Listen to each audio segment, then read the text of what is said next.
back to The Mentors. This is Vadim and Sergey. And you are listening to our weekly segment called The 5-Minute Pick-Me-Up, where we tell you stories to motivate you for the week to come. Today we're going to talk about a story that you may have seen on our Instagram story, where we were able to turn a no into a yes. Now, this has happened multiple times throughout our lives, throughout our careers. And it's something that once you learn, it's a pretty powerful tool, because a lot of times people say no because it's easier to say no. And it's very easy to take a no at face value and just accept it, where we know in life things are usually a little bit more complicated, and it's sometimes worth digging deeper.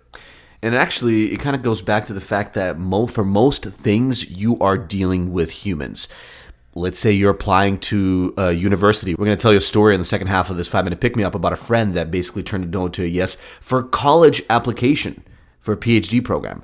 Now, if you think about it, it would seem that, okay, there are certain requirements that you have to meet, and if you don't meet them and it's a no, then how could you possibly get a yes? But remember, there are humans on the other side of the equation, and that means that there is always some flexibility. But the first story we'll tell you is that of a no that we got in an email inbox this week for a speaking opportunity that we applied to. Yes, this is the third time that we applied to speak at this conference. It's the Podcast Movement Conference. So getting that third rejection, in about a year and a half was definitely, I felt down when I got it immediately. It was frustrating for sure. Yeah, it was frustrating. My initial reaction was frustration. But then I went back to that email and I read it, and in the bottom of the email, the organizer said, sorry that the news isn't good news. We have limited spots out of 300. I think 30 speakers were selected. But we would still love to see you at the event. Please let me know how we can make this happen. And, feel free to just reply to this email and let me know. And I'm like, well, okay. He's saying reply to this email. That gives me an opportunity to engage the organizer. I know that the way you get speaking opportunities is by knowing the organizer and engaging them. And for me, that opened up a door. So I went from being frustrated to seeing an opportunity. And I replied saying, hey, thanks so much for your email. Unfortunately, we're not going to be able to attend since we're not speaking because, we're fairly busy, but we really appreciate what you do. Keep doing what you're doing. And even that response, it wasn't aggressive at all. You actually didn't ask for anything. You could have, I think, been a little bit more forward even in that email, but you basically said that, no, we can't make it because unless there's an opportunity to speak. Yeah, exactly. And that was the truth. And he replied a few minutes later saying, can you jump on a call tomorrow? And I said, yes, of course.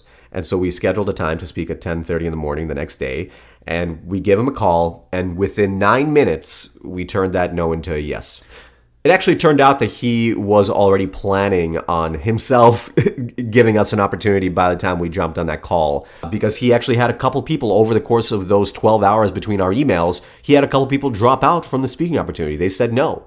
And he now needed people. So circumstances changed for him. And since I was one of the first people he talked to that engaged with after that email, we were in front of the line to get the opportunity. So how do you turn a no into a yes? It's actually not rocket science. It's just literally going a little bit more the extra mile. That was not a very eloquent way to put that, but it's literally just asking. Yes. If you don't ask, you'll never know if you could have gotten a little bit further. Yeah, give yourself the opportunity to at least challenge the no and see if there's some flexibility there. And of course, when we got on that 9-minute call, we did show value. We told him we're organizers of a New York City podcast meetup event. We told him we do a lot of public speaking and we're going to make a great speech and a great event for his conference. We also made sure to be flexible. And we said that if there is another topic that you feel like there's sort of a gap in the content for the conference, we'd be happy to customize a talk for you around that topic, so let us know. And actually, he hung up the phone there. He didn't give us an immediate yes, but within 10 minutes, he called Sergey's cell phone back,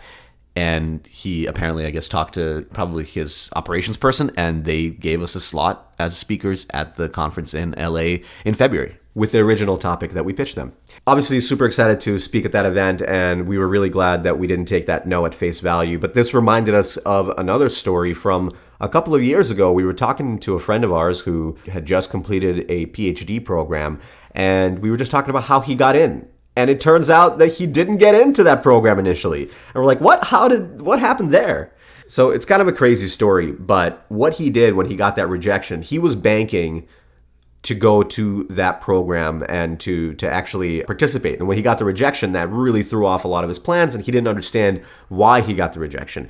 Rather than just emailing or calling the people in charge of admissions, he went one step further. Now, I don't necessarily expect everyone listening here to even consider doing something like this, but he got on a plane, he flew to the country where the PhD program is, and he waited outside of the office of the dean of admissions for that particular PhD program without a scheduled appointment. Now that is ballsy, for sure. And what his goal was to do kind of an intercept conversation. When he saw the person come out of their office, he just said, "Can I just have 2 minutes of your time? I really respect the program that you offer here. I'm excited to add value. I just found out that I didn't get in, and I just want to know why and see if I can convince you otherwise." Now, he took that in-person opportunity to then, again, try to sell himself and why he would be a valuable addition to the program. If you think about it, that's exactly what we did on our call this week. We took that 9-minute phone call opportunity to, again, essentially provide some credibility around ourselves in a more effective way than we could have in an application. Exactly. And obviously there was a human element too, because speaking to us, he could tell what we sound like. In this case as well, our friend, by being in person, the guy can't turn him away, right? He has to at least hear him out.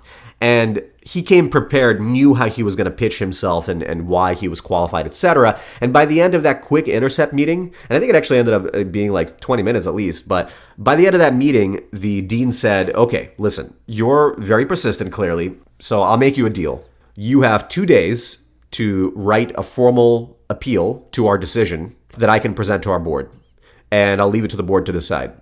So, of course, our friend spent those 2 days crafting the best possible narrative that he could, and ultimately that decision was reversed. So something that seemed like a completely concrete no in the context of academia turned into a yes because he showed up and just asked why and made a case for himself. So this week, if you come across an opportunity that you've been wanting and you get a no, we understand that not everybody is comfortable necessarily with being that aggressive and showing up in person and not leaving until you get a yes. And of course, there's always a balance in the end of the day. Unless you do have the value to offer, unless it's legitimate, then you might actually be ruining a relationship there too. So you need to understand because it's a relationship game, it's very nuanced. But if you do feel that the no should have been a yes, you do deep down feel that, push a little bit more, engage with the person that is making the decision, and try to turn that no into a yes simply by asking. And at the very least, if you practice this over the next 6 months or a year and you do it 10 times, out of those 10 times, 1 or 2 no's, you will turn into a yes. We guarantee it. So please write to us if you do accomplish this sometime in the near future, where you turn a no into a yes just by challenging or by questioning or by trying to offer additional value. Let us know. We'd love to tell your story on this podcast. info@thementors.co. And if you found this episode motivational at all for this week, please go into your podcast app, click on share, and send it to just one friend that you think might find it valuable this week. Thank you. We love you, and have a great week.